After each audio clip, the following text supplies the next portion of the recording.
Hello, beautiful souls. Welcome back. My name is Marcia, and this is Divine Truth. I'm so glad you're here with me today. In our last video, we talked about unconditional love and the transition that we're all experiencing. Today, I want to talk about a question that I often get, and that is what happens to those negative or darker energies during the transition?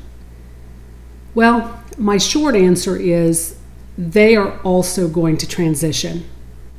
We often speak about the diversity of spiritual beings, spirit guides, archangels, even God or Source.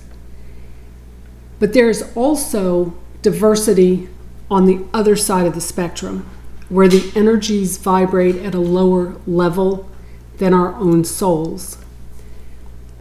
These darker energies are often those individuals that live in fear, in guilt, in shame, judgment. They thrive on chaos and negativity because they have forgotten their connection to God or Source and to the love that binds us all. In life, we have all encountered those folks who seem to live in a constant state of fear and negativity. Their energy remains the same when they transition to the other side, and it manifests in what some call dark energy. While we're comfortable discussing the light energy, we often shy away from acknowledging these darker energies. Yet it's important to remember that they too are part of the spiritual spectrum. As the earth continues to ascend, these darker energies, they won't be left behind. They will resist the transition because change is frightening to them. They live in fear, and this shift challenges their very existence. However, we're all resilient, and they will adapt because, like all of us, they are inherently resourceful. As the collective fear in our world diminishes, these darker energies will evolve. It's not going to be easy, and they are going to resist, but they will come along with us. And it's not just those of us who vibrate at higher frequencies who are moving into this new dimension of love and light. Those with darker energies are being forced to confront their own shadows. This is why we are seeing so much chaos and division in the world today. The negative energy is fighting against the transition. They're trying to maintain the status quo, but the earth itself is ascending, and she's shaking things up. Now, many believe that the chaos that we're experiencing today is a direct result of the pandemic. While we were all locked away, the earth continued to ascend. Her vibration quickened, and her energy changed, right? So when we came out of these lockdowns, the world had changed energetically, and we were forced to confront our own fears and any unresolved traumas that we have. That's why I think so many of us are feeling off kilter, for lack of a better word. I know that's not technical, but we feel off kilter. But think of it this way.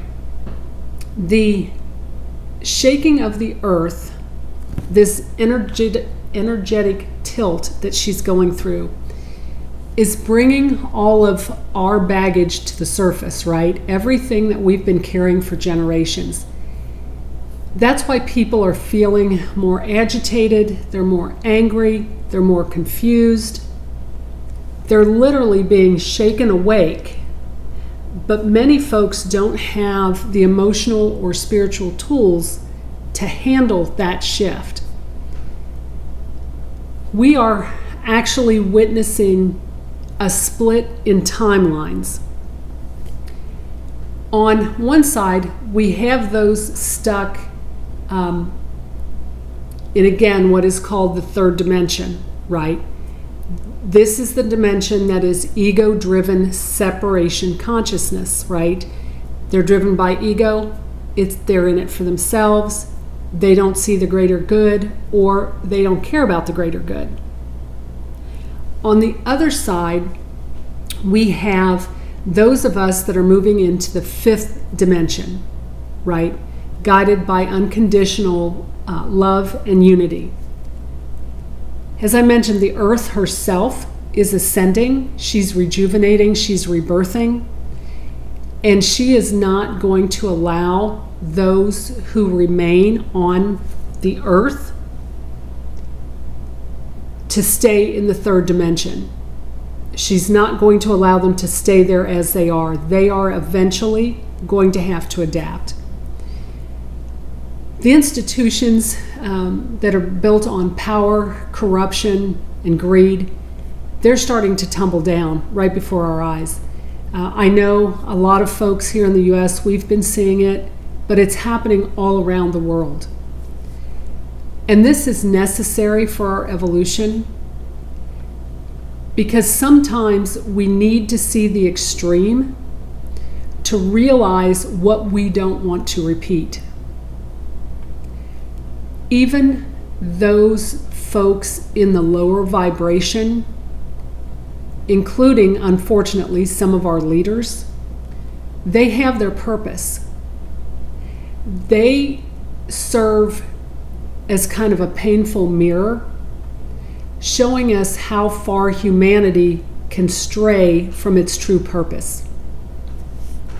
So as we continue along our spiritual journey, remember who you are at a soul level. Hold on to your light and know that even in the midst of chaos, there is a greater plan at work. We're all moving towards a higher state of being where love and light will prevail. As I mentioned early on in some of my videos, our loved ones on the other side, they will not let us fail. They won't. And together we will ascend, and soon we will be led by those who are truly in the light. Again, I am grateful for you being here with me today. Stay strong, stay connected to each other, and remember that we are all in this together. So, until the universe speaks again, please take care of your beautiful soul.